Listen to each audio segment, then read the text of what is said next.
When I remarried at 55, I didn't tell my new wife or her two sons that the apartment complex we lived in was actually mine. I told them I was just the building manager, and I did the right thing, because the morning after the wedding, she threw my bags in the hallway and, "I'm glad to have you here."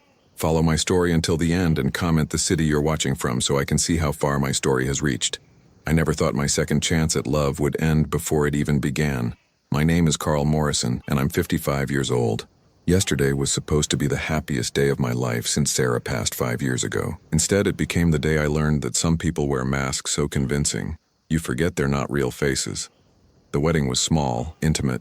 Just Mallory, her two sons Jake and Derek, and a handful of close friends in the community room of Morrison Garden Complex, the apartment building where we all lived. I had been the building manager there for what everyone believed was 6 years, ever since I moved into apartment 1A after Sarah died. What they didn't know, what I had carefully hidden from everyone including Mallory, was that I owned the entire complex. Mallory Chen was 47 with dark hair that caught the light just right and a smile that seemed to reach all the way to her eyes. We had been together for 2 years and I thought I knew her completely. She moved into apartment 4B 3 years ago, a single mother struggling to make ends meet after a difficult divorce.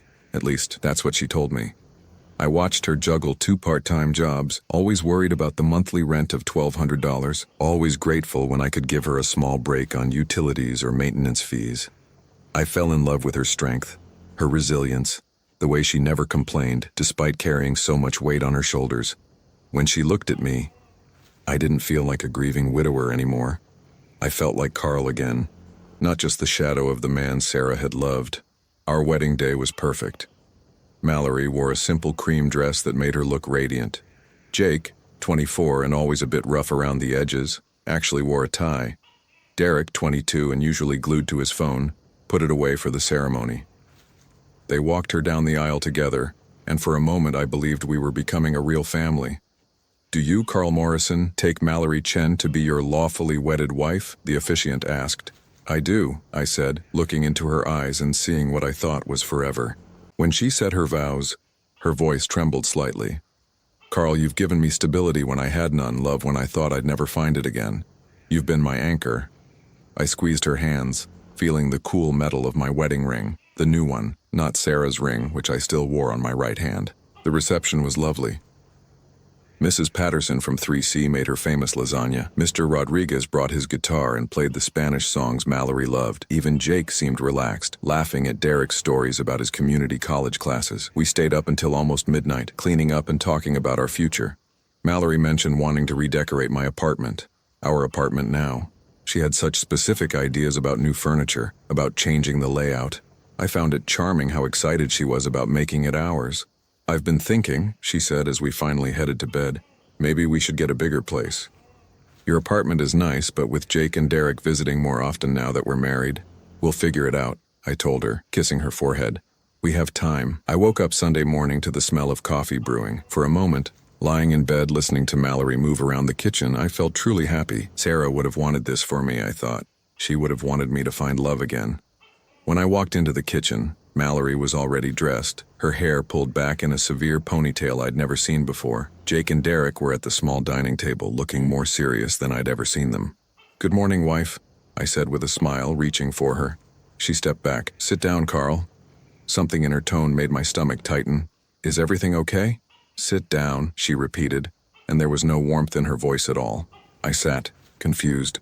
The coffee mug she placed in front of me was chipped, one I'd never seen before. Not one of the matching sets Sarah and I had picked out together. "Jake, go get his things," Mallory said without looking at me. "What?" I laughed, thinking this had to be some kind of joke. "What things?" Jake stood up and walked toward the bedroom. I started to follow, but Derek moved to block my path. "Derek, what's going on?" I asked. "You need to leave," Mallory said. Her voice was calm, matter-of-fact, as if she were discussing the weather. "Leave? This is my apartment. This is my home."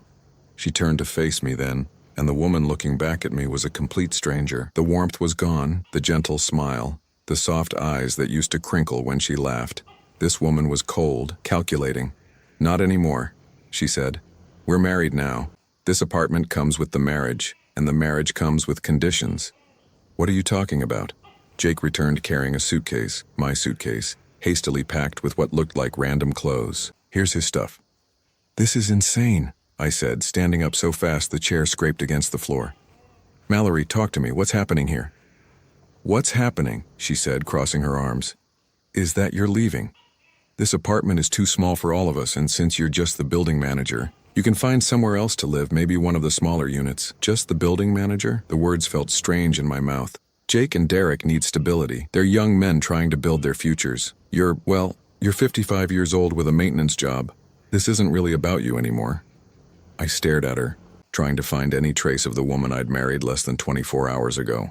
You can't be serious. I'm completely serious. She walked to the door and opened it. Your things are packed. There's the hallway. Derek picked up the suitcase and set it outside the door. The sound it made hitting the hallway floor echoed through the building. Mallory, I said, my voice barely above a whisper. We just got married yesterday. Yes, she said, and now we're married, which means I live here and you live somewhere else. This doesn't make any sense. You love me. You said you love me. Something flickered across her face then, and for just a moment, I thought I saw a crack in the mask, but it was gone as quickly as it appeared. Love is a luxury, Carl. Security is a necessity. Jake pushed past me toward the door. Come on, man. Don't make this harder than it has to be. I looked at Derek, hoping to find an ally. He wouldn't meet my eyes. If you don't leave now, Mallory said, I'll call the building owner and tell them you're harassing tenants. The irony of that threat hit me like a physical blow. Call the building owner, if she only knew. I walked toward the door on unsteady legs. In the hallway, Mrs. Patterson was getting her mail. She looked at me with confusion and concern. Carl, what's going on? I'm not sure, I said honestly. Mallory appeared in the doorway. Carl's moving to a different apartment, she announced cheerfully. Newlywed adjustments, you know how it is. Mrs. Patterson looked between us, clearly sensing something was wrong but not knowing what to say. I picked up my suitcase, its weight feeling heavier than it should have. As I walked toward the elevator, I heard the door to what had been my apartment, my home, close firmly behind me. Standing in that hallway, holding a suitcase full of hastily packed belongings, I felt like I was living in some kind of nightmare. This was my building. These were my tenants. This was my life, and somehow in the space of 12 hours, it had been taken away from me by the woman I thought loved me. But as I pressed the button for the elevator, something Sarah used to say came back to me. Sometimes people show you exactly who they are, Carl. The question is whether you're paying attention. I was paying attention now. And as the elevator doors opened, I realized that Mallory had just made the biggest mistake of her life. She had no idea who she was really dealing with. The spare apartment in the basement wasn't much. Just a small studio I kept for emergencies. But it gave me a place to think. From my window, I could see directly into the building's courtyard where Sarah's rose bushes still bloomed. She had planted them our first spring here. White roses that reminded her of her grandmother's garden in Ohio. I sat on the narrow bed, still wearing yesterday's wedding clothes, trying to make sense of what had happened. The woman who had thrown me out of my own apartment wasn't the same woman who had cried during our first dance 2 nights ago. That Mallory had been gentle, grateful, vulnerable. This Mallory was someone else entirely. My phone buzzed with a text message. It was from Mallory. Don't try to come back up here. We need space to adjust to married life. I stared at the message, noting how she said we, meaning her and her sons. I wasn't part of the we anymore, apparently. I was just an inconvenience to be managed. But something about this whole situation felt wrong beyond just the shock of it. Mallory's transformation had been too complete, too immediate. People don't change that dramatically overnight, not unless they were never who they claimed to be in the first place. I pulled out my laptop and did something I probably should have done 2 years ago. I started researching. Mallory Chen, age 47, divorced. The basics I already knew were accurate. But as I dug deeper, a different picture began to emerge. Her ex-husband hadn't left her financially desperate as she'd claimed. According to the divorce records I found, she'd received a settlement of nearly $200,000 plus monthly alimony of $3,000. $3,000 a month. That was more than double what she told me she made from her 2 part-time jobs combined. Yet she'd consistently struggled to pay her $1,200 rent, often asking for extensions, sometimes paying in cash with apologetic explanations about banking delays. I kept digging. Her previous address before moving to my building wasn't a small apartment in a rough neighborhood, as she'd told me. It was a 3-bedroom house in Westchester County. Property records showed she'd sold it for $420,000 just 6 months before moving into apartment 4B. My hands were shaking as I scrolled through more information. This was a woman who had received nearly $620,000 in cash from her divorce and house sale. She wasn't broke. She hadn't been struggling. She had been lying to me for 2 years, but why? A knock on my door interrupted my thoughts. I opened it to find Derek standing in the hallway, looking uncomfortable. "Hey, Carl," he said, not quite meeting my eyes. "Derek." I stepped back to let him in, curious about what he wanted. He looked around the small basement apartment, taking in the bare walls and single bed. "This is pretty rough, man." "It's temporary," I said, though I wasn't sure yet what permanent was going to look like. "Look," Derek said, sitting on the edge of the bed. "I wanted to talk to you about yesterday, about what happened upstairs." I waited.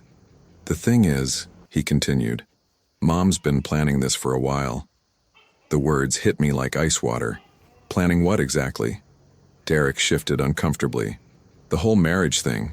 She's been, I don't know how to say this without sounding awful, but she's been planning to get you out of that apartment." "Why?" "Because she wants to bring her boyfriend to live there." I blinked. "Her what?" "She's been seeing this guy Marcus for about 8 months. He lives in California right now, but he's moving here. She needed a bigger place for all of us. Her, me, Jake, and Marcus." My mouth felt dry. 8 months? "Yeah. She met him online. He's got money. Owns some kind of tech business. She's been planning to divorce you right after the wedding and keep the apartment." The room started spinning slightly. "Divorce me and keep my apartment?" "Well, yeah. I mean, if you're married and living there together, she'd have rights to it in a divorce, wouldn't she?" That's what she figured anyway. I sat down heavily in the room's single chair. Mallory had married me planning to divorce me immediately. She'd never loved me. She'd never even seen me as a person, just as an obstacle to getting what she wanted. "Derek," I said slowly, "why are you telling me this?" He rubbed the back of his neck. "Because I like you, Carl. You've been good to us, and because what she's doing, it's not right. She made me and Jake promise not to say anything, but I couldn't just watch her do this to you." "What about Jake?" "Jake knows about Marcus too, but he's all in on Mom's plan. He thinks it's smart, getting you out and getting a bigger place." Derek paused. "He doesn't really think about how it affects other people." I nodded, absorbing this information. "So the whole relationship, the whole thing where she seemed to care about me." "She's good at that," Derek said quietly. "She did the same thing with my dad before she left him. And there was another guy after Dad. Before she met you, she knows how to make men feel like they're the most important thing in the world, until they're not useful anymore." "Yeah." We sat in silence for a moment. Outside, I could hear normal sounds of the building. Mrs. Patterson's television, Mr. Rodriguez practicing his guitar. Life going on as if my world hadn't just collapsed. "Derek, does she know anything about my finances? About how much money I have?" He shook his head. "She thinks you're basically broke, just a building manager making like $2,500 a month. She figured even if you got half the apartment in a divorce, she'd buy you out with Marcus's money." "I see."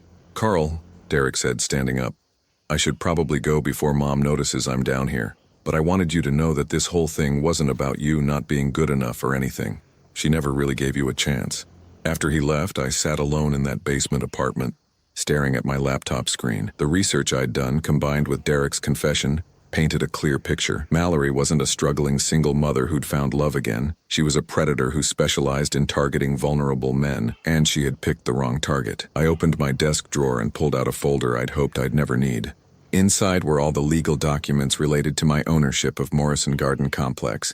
Documents that proved I wasn't just the building manager, but the man who owned every brick, every apartment, every square foot of the property where Mallory now thought she was queen. For 2 years, I had watched her struggle with rent, had felt sorry for her financial hardships, had even waived late fees because I believed she was doing her best. The truth was, she'd been playing a role, setting up a con, grooming me for this moment. She thought she'd married a poor building manager she could control and manipulate. Instead, she'd married a man worth nearly $3 million who owned the ground she stood on. Tomorrow, I decided, would be very different from today. I picked up my phone and scrolled to a contact I hadn't called in months. David Brennan, my lawyer. David had handled Sarah's estate, had set up all the legal protections around my assets, and had warned me about exactly this type of situation when I'd told him I was getting remarried. "Carl," David answered on the second ring. "How was the wedding?" "Interesting," I said. "David, I think it's time we had that conversation about protecting my interests." "What's happened?" "My wife of 24 hours just threw me out of my own apartment. She thinks I'm poor. And she's planning to divorce me and take half of what she thinks I own. There was a pause. She doesn't know about the building? She has no idea. Well, David said, and I could hear him settling into his chair. This should be educational for her. Can you be in my office tomorrow morning? As I hung up, I felt something I hadn't felt since Sarah died, a sense of control returning. Mallory thought she was playing chess while I was playing checkers.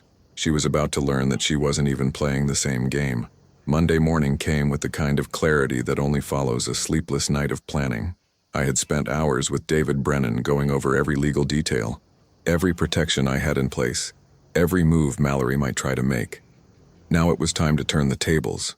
I stood outside apartment 4B, my apartment 4B, at exactly 9 o'clock in the morning. I could hear voices inside, laughter even. They were celebrating their victory, completely unaware that their world was about to shift beneath their feet. I knocked firmly on the door. "Just a minute," Mallory's voice called out, bright and cheerful in a way that made my skin crawl. When she opened the door, she was wearing one of my old Columbia University sweatshirts, one that Sarah had bought me for my birthday years ago. Seeing it on her felt like a violation. "Carl," she said, not bothering to hide her annoyance, "I thought we discussed this. You can't just show up here anymore." "Actually, Mallory, I can." I held up a thick manila envelope. "We need to talk." "I don't think so." "Jake, Derek, come here."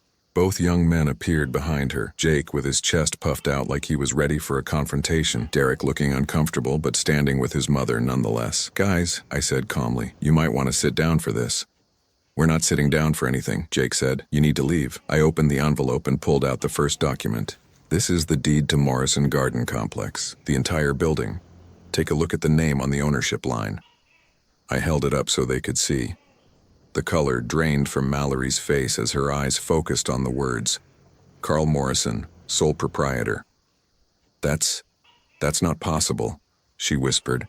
"It's very possible. In fact, it's been true for the past 15 years. I built this place with the insurance money from my first wife's death and my savings from 20 years in construction management." Jake grabbed the paper from my hand, his eyes scanning frantically. "This has to be fake." "Here's the property tax assessment," I said, handing him another document.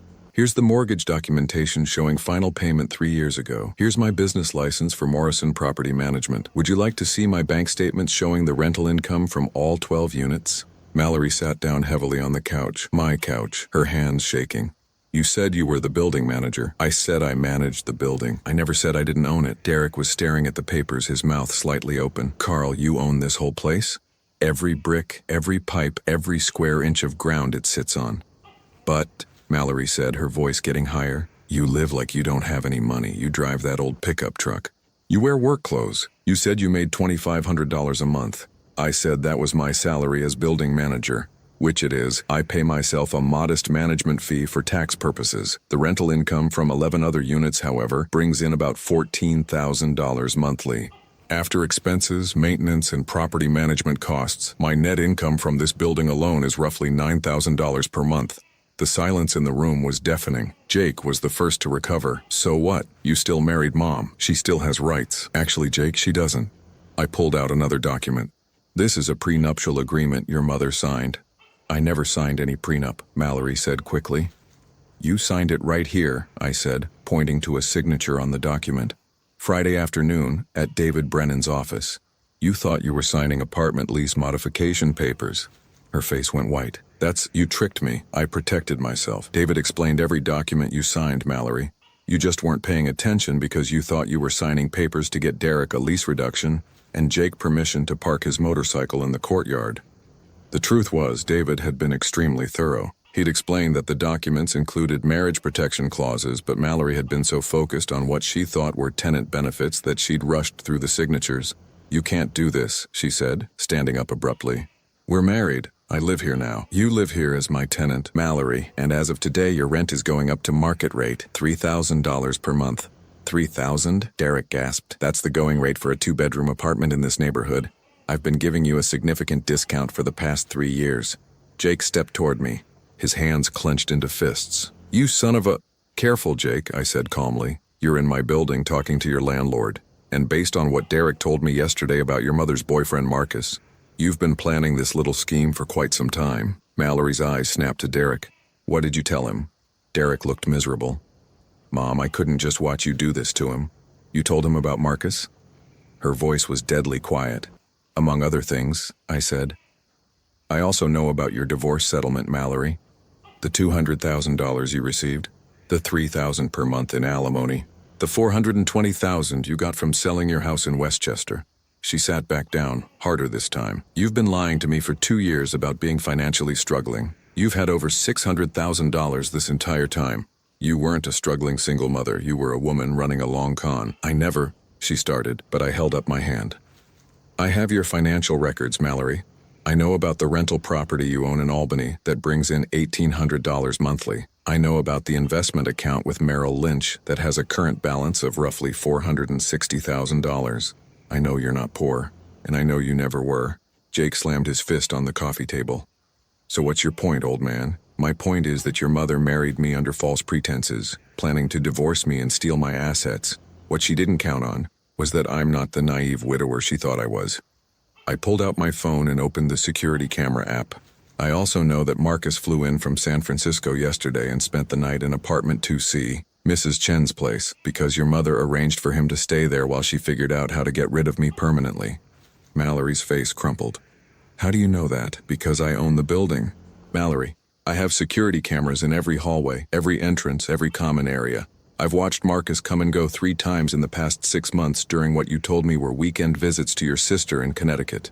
I scrolled through the camera footage on my phone, showing her clear images of a tall man with dark hair entering and leaving the building, sometimes with overnight bags, always when I was supposedly away on building maintenance trips.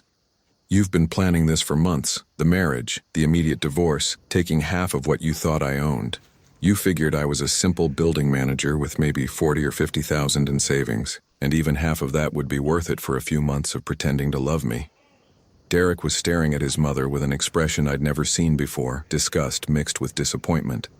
"The problem with your plan," I continued, "is that you're not divorcing a poor building manager. You're divorcing a millionaire who owns property, investments, and enough liquid assets to make your little inheritance look like pocket change." "How much?" she whispered. "Including this building, my investment portfolio, savings, and other real estate holdings, just over $2,800,000. Jake dropped into a chair. Derek sat down slowly on the couch beside his mother. "But here's the beautiful part of all this," I said, pulling out the final document from my envelope. "Because you signed that prenuptial agreement, and because you've committed marriage fraud by entering into our marriage with the premeditated intent to divorce me for financial gain, you're not entitled to a single penny." Mallory looked at the document in my hands. "What is that?" "Divorce papers. I filed them this morning. Grounds, fraud, deception, and breach of marital contract. David assures me that, given the evidence of your premeditation and your false claims about your financial status, this will be processed quickly and in my favor." She started crying then, but they weren't the gentle tears I'd seen during our relationship. These were harsh, angry sobs of someone whose plans had completely fallen apart. "You can't do this to us," she said through her tears. "We have nowhere to go. You have plenty of places to go. Mallory, you have $460,000 in investments, monthly alimony, and rental income from your Albany property. You're not homeless. You're just not getting my money on top of your money." "What about Jake and Derek?"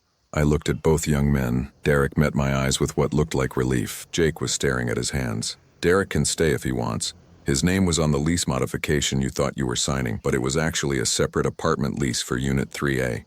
If he wants to live here as a regular tenant, paying regular rent, he's welcome." Derek straightened up. "Really? You're the only one in this family who showed me any honesty, Derek." "Yes, really." "And Jake?" Mallory asked. "Jake will have to find somewhere else to live.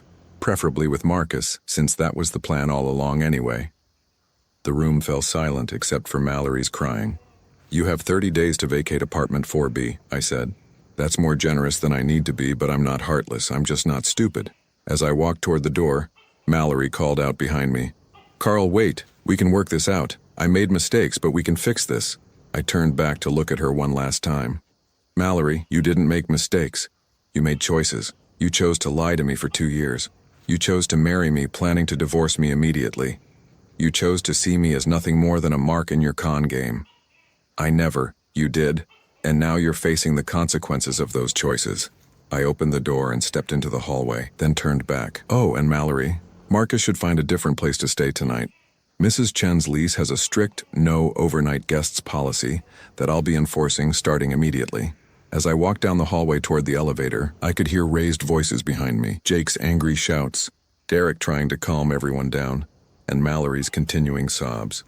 For the first time since Saturday, I felt like myself again. The game was over, and I had won. I thought revealing the truth would be the end of it. I was wrong. Tuesday morning, I woke up in my basement apartment to the sound of my phone ringing insistently. David Brennan's name flashed on the screen. "Carl, we have a problem," he said without preamble when I answered. I sat up in bed, instantly alert. "What kind of problem?" "Your wife filed her own divorce petition yesterday afternoon. She's claiming you defrauded her by hiding your assets and that the prenuptial agreement should be voided because you obtained it through deception." I felt my stomach drop. "Can she do that?" "She's trying. Her lawyer is arguing that you deliberately misrepresented yourself as a poor building manager to trick her into signing papers she didn't understand. They're asking for temporary spousal support, half of all marital assets, and exclusive use of the apartment during the divorce proceedings." "Exclusive use of my apartment? It gets worse, Carl. They filed an emergency restraining order claiming you threatened them yesterday during your confrontation. According to their filing, you became violent and intimidating when they refused to leave." I was fully awake now, anger coursing through my veins. "That's completely false." "I know, but the family court judge granted a temporary restraining order pending a hearing. You're not allowed within 500 feet of apartment 4B or any member of the Chen family. This is insane. It's my building. I know. We'll fight it, but for now, you need to stay away. Any violation of that restraining order could result in your arrest. And that would hurt our case significantly." After hanging up with David, I sat in my small apartment trying to process what was happening. Mallory wasn't just fighting back, she was escalating. She was using the legal system to try to take everything from me while painting herself as the victim. But if she wanted to play dirty, she had picked the wrong opponent. I spent the morning researching Mallory's new lawyer, Patricia Valdez. She specialized in high-asset divorces and had a reputation for aggressive tactics on behalf of female clients. Her website featured testimonials from women who had gotten what they deserved from wealthy ex-husbands. She was expensive, but she was good. The question was, how was Mallory paying for her? By noon, I had my answer. A quick check of public records showed that Mallory had taken a cash advance of $50,000 against her investment account the day after our wedding. She had been planning this legal battle before she even threw me out of the apartment. My phone buzzed with a text message from Derek. "Can we talk? Not about the legal stuff, about something else."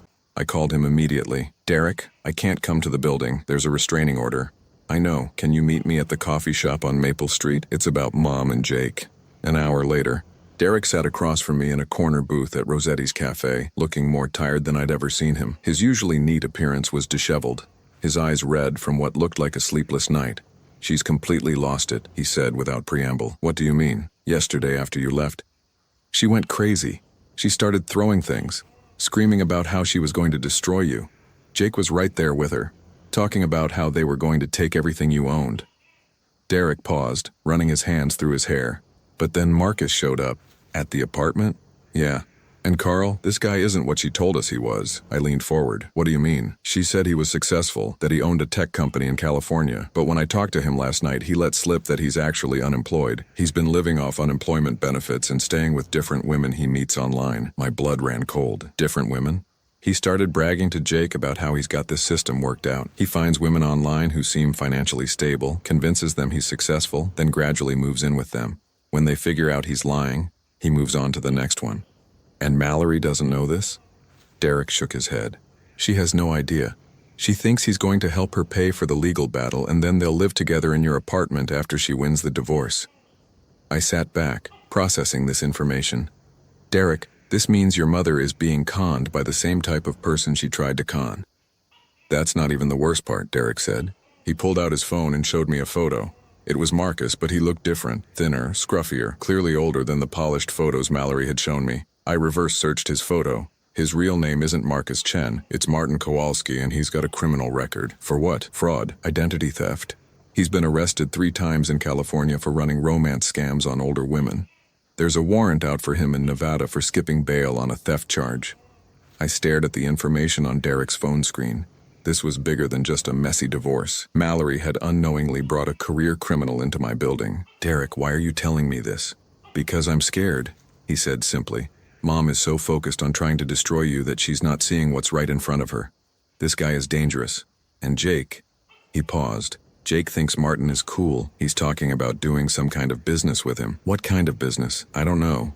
But they've been whispering about it. Something about easy money and how stupid rich people are. A chill ran down my spine. I thought about all the elderly residents in my building. Mrs. Patterson with her Social Security checks. Mr. Rodriguez with his veteran's pension. These were vulnerable people, and I had unknowingly allowed a predator into their home. Derek, I need you to do something for me. Can you record any conversations between Jake and Martin? I can try, but Carl, there's something else you need to know. What? Mom cleaned out her investment account yesterday. All $460,000. She moved it to some offshore account that Martin set up for her. He told her it was to hide the money from you during the divorce. I felt like I'd been punched in the stomach. She moved her entire savings to an account controlled by a man with a criminal record? He told her it was temporary, just until after the legal stuff was settled. But Carl, I looked at the paperwork he had her sign. I don't think she's ever going to see that money again. I closed my eyes, trying to think clearly. The situation had spiraled far beyond a simple case of marriage fraud. Mallory had been victimized by exactly the type of con she had tried to run on me, and now she was too invested in fighting me to realize it. Derek, you need to get out of that apartment. What? Tonight. Pack your things and leave.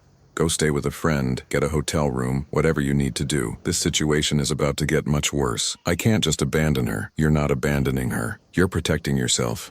Derek, think about what you just told me. Martin is a career criminal with fraud convictions. Your mother just gave him access to nearly $500,000. Jake is talking about getting involved in whatever scheme Martin is running. And all of this is happening in my building, where there are elderly tenants with fixed incomes and limited ability to protect themselves. Derek's face went pale as the implications sank in. I have to call the police, I continued. I have to report Martin's presence in the building and the fact that he's using a false identity. When I do that, everyone in that apartment is going to be investigated. But Mom, your mother made her choices, Derek. She chose to lie to me. She chose to try to steal my assets. And now she's chosen to trust a criminal with her life savings. I can't protect her from the consequences of those choices. Derek was quiet for a long moment. Finally, he nodded. You're right. I'll pack tonight. Good. And Derek, when you leave, don't tell anyone where you're going. Not your mother, not Jake, and definitely not Martin. As we parted ways outside the coffee shop, Derek grabbed my arm. Carl, I'm sorry for all of this. You didn't deserve what she did to you. No one deserves to be conned. Derek. Not me, not your mother, not the other victims Martin has left behind. The difference is I can protect myself. Your mother chose not to. That evening, I sat in my basement apartment with my laptop, compiling everything I knew about Martin Kowalski. Criminal records, arrest warrants, photos, aliases. I had enough information to put him back in prison and I intended to use it. But first I needed to make sure my tenants were safe. I started with Mrs. Patterson, calling her directly. Mrs. Patterson, this is Carl. I need to ask you about any interactions you've had with Mallory's new boyfriend. Oh, that handsome young man. He was asking about my late husband's coin collection yesterday. So interested in the history behind it. My heart sank. Martin was already working on his next victims. Mrs. Patterson, I need you to listen to me very carefully. As I made call after call to my tenants, warning them about Martin and advising them to secure any valuables, I realized that Mallory's attempt to destroy me had backfired in the worst possible way. She hadn't just failed to steal my assets, she had handed her own money to a predator and put innocent people in danger. The restraining order meant I couldn't confront Martin directly, but I didn't need to. I had something better than a confrontation. I had evidence, I had the law on my side, and I had a responsibility to protect my tenants that trumped any legal maneuvering Mallory's lawyer could attempt. Tomorrow, Martin Kowalski was going to discover that some buildings are harder to break into than others. The call came at 6 a.m. on Wednesday. Mallory's name on my phone screen made my stomach clench, but I answered anyway. Carl. Her voice was barely a whisper, completely different from the cold, calculating tone she'd used on Sunday. Please, I need to talk to you. Mallory, there's a restraining order. We're not supposed to. I know, but this is important. It's about Derek. He's missing. I sat up in bed, instantly alert. What do you mean missing? He didn't come home last night. His phone goes straight to voicemail. Carl, I think something happened to him. Despite everything she had done to me, the fear in her voice seemed genuine. Derek had told me he was leaving, but he wouldn't have just disappeared without telling me where he was going. Have you called the police? I can't, she said, and now she was crying. Martin said if I involve the police, it will mess up the offshore account situation. He thinks Derek might have taken some money and run. Derek wouldn't steal money, Mallory. I know that, you know that. But Martin... Her voice broke completely. Carl, I think I made a terrible mistake. This was it. The moment I had been waiting for without realizing it. Mallory was finally seeing Martin for what he really was. But it might be too late. Where's Martin now? He left early this morning, said he had business to take care of. Jake went with him. Warning bells went off in my head. Mallory, listen to me carefully. You need to get out of that apartment right now. What? Why? Because Martin isn't who he says he is. His real name is Martin Kowalski, and he's a career criminal. Derek found out about his background and was going to warn you. The silence on the other end of the line stretched so long I thought she had hung up. Mallory? That's impossible, she whispered. He showed me his business credentials. His bank statements. They were fake. All of it. Mallory, he's stolen your money. The offshore account he set up, that money is gone. I heard what sounded like something crashing to the floor, then sobbing. My investment account? All $460,000. It's gone. No. No, no, no. She was repeating the word like a mantra, her voice getting higher and more hysterical. He said it was just temporary. He said after the divorce we'd have all your money plus mine. There isn't going to be any money from me, Mallory. The prenuptial agreement is ironclad. David checked it with 3 different lawyers. But the restraining order was a stalling tactic. Martin probably suggested it, didn't he? To buy him time to clean out your accounts and disappear. Another long silence. He did suggest it, she said finally, her voice hollow. He said it would give us leverage in court. He said it would make you look unstable. Mallory, you need to call the police right now. Report the fraud, report Derek missing, and tell them about Martin's real identity. I can't. If I admit I was trying to steal your money, they'll arrest me too. Better arrested than dead, Mallory. And if Derek is really missing... She started crying again, harder this time. What have I done? What have I done to my sons? For the first time since Sunday morning, I felt a flicker of sympathy for her. Not because of what she had tried to do to me, but because she was finally understanding the true cost of her choices. Mallory, where did Martin and Jake go this morning? I don't know. Martin just said he had to take care of some loose ends. The phrase loose ends sent ice through my veins. Derek wasn't missing. He was a loose end that needed to be taken care of. I'm calling Detective Rodriguez, I said. He handles fraud cases for the Brooklyn PD. You need to be ready to tell him everything. Carl, wait. No more waiting, Mallory. No more games, no more manipulation, no more lies. Derek is missing, Jake is with a dangerous criminal, and you're sitting in an apartment that could be a crime scene. This stops now. I hung up and immediately called Detective Rodriguez, whom I had spoken with the day before about Martin's presence in my building. He answered on the first ring. Carl, I was just about to call you. We found your missing tenant. Derek, is he okay? He's fine. He's at the precinct, actually. He came in voluntarily this morning to report a conspiracy to commit fraud involving his mother and the man you identified as Martin Kowalski. Relief flooded through me, thank God. There's more. Derek recorded several conversations between Kowalski and the older brother, Jake. They were planning to rob some of your elderly tenants. They had detailed information about Mrs. Patterson's coin collection, Mr. Rodriguez's veterans benefits, even Mrs. Chen's jewelry collection. So Derek wasn't missing. He was gathering evidence. Smart kid. He realized his family was in too deep and decided to do the right thing. But Carl, we need to move fast. Our surveillance team lost Kowalski and Jake about an hour ago. They could be coming back to the building. That's what we're thinking. Derek says Jake has a key to the apartment and knows the building layout. If they're planning to hit your tenants, today would be the day to do it. What do you need from me? We need you to stay away from the building until we can apprehend them. I know it's your property, but if something goes wrong and civilians get hurt, I understand. But as I hung up, I realized I couldn't just sit in my basement apartment while my tenants were in danger. Restraining order or no restraining order, I had a responsibility to protect them. I called Mrs. Patterson first. Mrs. Patterson, this is Carl. I need you to listen to me carefully and do exactly what I say. One by one, I called every tenant in the building. I told them to lock their doors, not answer unless they heard my voice specifically, and to call 911 if they saw anyone they didn't recognize in the hallways. Then I called Mallory back. The police know about Martin, I said when she answered. Derek is safe. He's been working with them to gather evidence. He's okay? He's fine, but Jake is still with Martin and they're planning to rob our neighbors. Jake would never. Jake is 19 years old. Mallory. Martin is a career criminal who knows exactly how to manipulate young men into thinking crime is exciting and consequence-free. Your son is in serious danger. I could hear her breathing heavily on the other end of the line. What can I do? When they come back, and they will come back, you need to call Detective Rodriguez immediately. Don't try to stop them. Don't try to talk Jake out of whatever they're planning. Just call the police. I can't turn in my own son. You're not turning him in. You're saving him from making the worst mistake of his life. There was a long pause. Carl, she said finally, I know you have no reason to believe me, but I never meant for any of this to happen. When I started this whole thing, I thought I was just protecting my future. I didn't think about how it would hurt you. You thought I was poor and stupid, so it wouldn't matter. Yes, she admitted quietly. And I was wrong about everything. About you, about Martin, about what was really important. Mallory, your opinion of me isn't what matters right now. What matters is keeping Jake from destroying his life and keeping our neighbors safe. I know. And Carl, thank you for protecting Derek, for warning me, for not just walking away and letting us all burn. I'm not doing this for you, Mallory.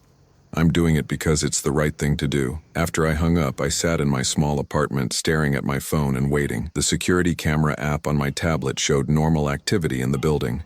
Mrs. Patterson checking her mail. Mr. Rodriguez walking his small dog in the courtyard. Then at 2:30 in the afternoon I saw them. Martin and Jake entered through the back service entrance, both carrying large duffel bags. On my screen, I watched them move through the building's service corridors, heading not toward apartment 4B, but toward the second floor where Mrs. Patterson lived. I called Detective Rodriguez immediately. They're in the building, I said. Second floor heading toward apartment 2A. We're 3 minutes out. Do not engage them, Carl. I'm not in the building. I'm watching through security cameras. Good. Keep watching and keep us updated on their location. On my screen, I saw Martin and Jake stop outside Mrs. Patterson's door. Martin pulled something from his bag. Tools for picking locks. Then I saw Mallory. She appeared at the end of the hallway, walking slowly toward them. In her hand was her phone. Detective Rodriguez, I said into my phone. Mallory is approaching them. She's going to try to stop this. Damn it. On my screen, I watched Mallory reach Martin and Jake just as Martin was working on Mrs. Patterson's lock. I couldn't hear what was being said, but their body language told the story. Mallory was pleading with Jake, reaching for him. Martin was angry, gesturing aggressively. Then Jake stepped away from his mother, shaking his head. He was choosing Martin over her. I watched Mallory's shoulders slump in defeat as she realized she had lost her son to the same type of predator she had tried to become. But then she did something that surprised me. Instead of walking away, she stepped between Martin and Mrs. Patterson's door. For the first time since I had known her, Mallory Chen was protecting someone other than herself. The police arrived 90 seconds later. 3 months later, I stood in my renovated apartment 4B, looking out at Sarah's rose garden in the courtyard below. The white roses were blooming again, fuller and more beautiful than they had been in years. Sometimes things need to be pruned back severely before they can grow properly again. The legal proceedings had moved swiftly once Martin Kowalski was arrested. His real identity unraveled quickly under police investigation, revealing a trail of fraud victims across 4 states. The offshore account he had set up for Mallory's money led investigators to a complex scheme involving at least 12 other victims, mostly widowed or divorced women between the ages of 40 and 60. Mallory had cooperated fully with law enforcement, providing evidence that helped convict not only Martin, but also a network of accomplices who specialized in romance fraud targeting middle-aged women. In exchange for her cooperation, the district attorney had agreed not to file charges against her for the marriage fraud she had attempted against me. Jake hadn't been so fortunate. His involvement in the planned robbery of my tenants, combined with his participation in Martin's other schemes, had earned him an 18-month sentence in county jail.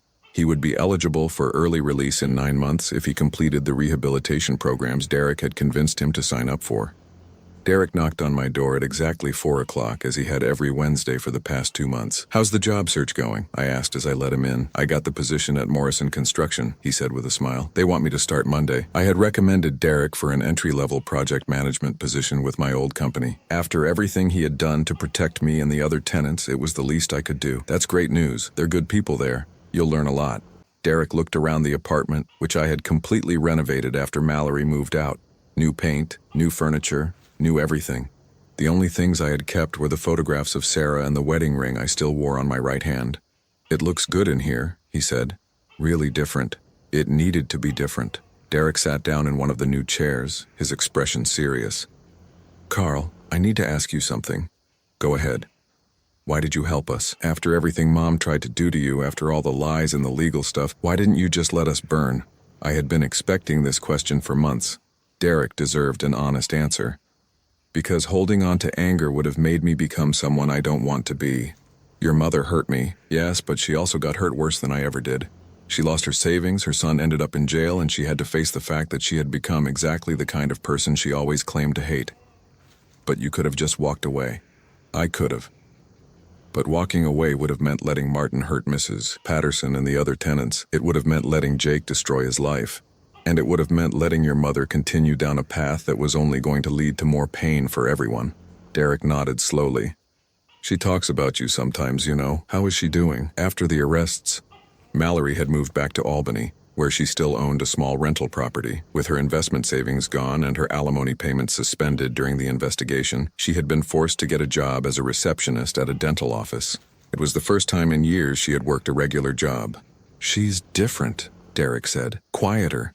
She doesn't talk about money all the time anymore. She's been going to some kind of therapy group for people who've been victims of financial fraud. That's good. She asked me to give you this." Derek pulled an envelope from his jacket pocket. I recognized Mallory's handwriting on the front. My name, written in careful script. "You don't have to read it now," Derek said, "but she wanted you to have it." After Derek left, I sat with the letter for almost an hour before opening it. When I finally did, it was shorter than I had expected. "Carl, I know there's nothing I can say that will undo what I tried to do to you. I know that apologizing doesn't give you back the trust I broke or the peace I stole from you, but I want you to know that losing everything taught me something important. I spent so many years focused on what I thought I deserved, what I thought I needed to feel secure, that I forgot to pay attention to what I actually had. You were kind to me for 2 years. You were patient with my problems, generous with your time, and gentle with my fears. I had a good man who cared about me, and I threw it away because I wanted more than what we had together. Derek told me that you helped him get his job. Thank you for not punishing my son for my mistakes. I also want you to know that I've been in contact with some of Martin's other victims. We're working together to help law enforcement track down the money he stole. It won't bring back what we lost, but maybe it will prevent him from hurting other women. You deserved better than what I gave you. I hope you find someone who appreciates what a good man you are. Mallory." I folded the letter and set it aside. It was a good apology, honest and without excuses. It didn't change what had happened, but it told me that Mallory was finally becoming the person she could have been all along. That evening, I walked through the building doing my usual maintenance rounds. The hallways were quiet, the tenants safe, the building secure. Mrs. Patterson waved at me from her doorway where she was setting out fresh flowers. Mr. Rodriguez was teaching his grandson to play guitar in the courtyard. Mrs. Chen was tending to the herb garden she had started near Sarah's roses. This was my life now. Not the life I had planned when I married Mallory, but the life I had chosen after I learned who she really was. I was alone again, but I wasn't lonely. I had my work, my tenants who had become like family, and the quiet satisfaction of knowing I had protected the people who mattered to me. As I locked up the building for the night, I thought about the conversation Derek and I had earlier about holding on to anger. The truth was, I wasn't angry at Mallory anymore. I was grateful to her. She had shown me something important about myself. When everything fell apart, when I was tested in ways I had never imagined, I had chosen to be the kind of person Sarah would have been proud of. I had chosen protection over revenge, justice over destruction, and healing over hatred. That was worth more than any amount of money Mallory could have stolen from me. I climbed the stairs to my apartment, stopping as I always did at the window that overlooked the courtyard. Sarah's roses were in full bloom, white petals glowing in the moonlight like small stars against the dark earth. "I think you would have approved," I said quietly to the garden below. The next morning, I woke up to sunlight streaming through windows I had opened the night before. For the first time in months, I felt truly rested. I made coffee in the kitchen where Mallory had told me to leave, walked out onto the small balcony where she had planned to bring her boyfriend, and looked out at the city I had called home for 15 years. My phone rang. The caller ID showed a number I didn't recognize, but the area code was local. "Hello, Mr. Morrison? This is Janet Coleman from the Brooklyn Community Center. I hope I'm not calling too early." "Not at all. What can I do for you?" I'm calling about the apartment building support program you inquired about last month. We'd like to discuss having you speak to other property owners about protecting elderly tenants from financial fraud. I had almost forgotten about the inquiry I'd made. After everything with Martin, I had contacted several community organizations about creating educational programs for property owners and tenants. I'd be interested in that. Wonderful. Would you be available to meet next Tuesday? We have several other building owners who have expressed interest, and Detective Rodriguez said he might be able to join us to discuss warning signs to watch for. After we set up the meeting, I sat on my balcony finishing my coffee and thinking about the future. For months I had been focused on rebuilding my life after Mallory's betrayal. Now I was ready to think about building something new. Derek stopped by that afternoon with news that Jake had been accepted into the prison's vocational training program. He's learning electrical work, Derek said. He wants to have a real skill when he gets out. That's good. Honest work builds character. Carl, can I ask you something else? Sure. Do you think people can really change? I mean, fundamentally change who they are? I thought about Mallory working as a dental receptionist, attending therapy groups, trying to help law enforcement catch the man who had conned her. I thought about Jake learning a trade in prison, finally understanding that easy money wasn't easy at all. I thought about myself, learning to trust my instincts about people instead of just hoping for the best. I think people can choose to change, I said finally. But it usually takes losing everything they thought they wanted before they figure out what they actually need. What do you need, Carl? I looked around my renovated apartment, thought about my tenants, my work, the community support program I was about to join. I need to know that the people I care about are safe. I need to do work that matters. And I need to honor the memory of people who loved me by being the kind of person who deserves that love. Derek smiled. I think you're doing pretty well at all of that. That evening, I walked down to the courtyard and sat on the bench beside Sarah's roses. The building around me was quiet and secure, filled with people I had chosen to protect and who had chosen to trust me. I was 55 years old, divorced, and living alone. By most measures, my attempt at finding love again had been a complete disaster. But I had learned something valuable from the disaster. I had learned the difference between being alone and being lonely, between being generous and being gullible, between second chances and second mistakes. Most importantly, I had learned that sometimes the best way to honor the love you've lost is to protect the love that still exists in the world around you. As the sun set over Brooklyn, painting the sky in shades of pink and gold, I made a decision. Tomorrow, I would start looking at apartments and buildings owned by other people. It was time to stop being just a landlord and start being a neighbor. But tonight I would sit in my garden, surrounded by roses my wife had planted and protected by walls I had built, grateful for the hard-won wisdom that comes from surviving betrayal and choosing healing. The test of true face was over, and for the first time in months I was looking forward to whatever came next.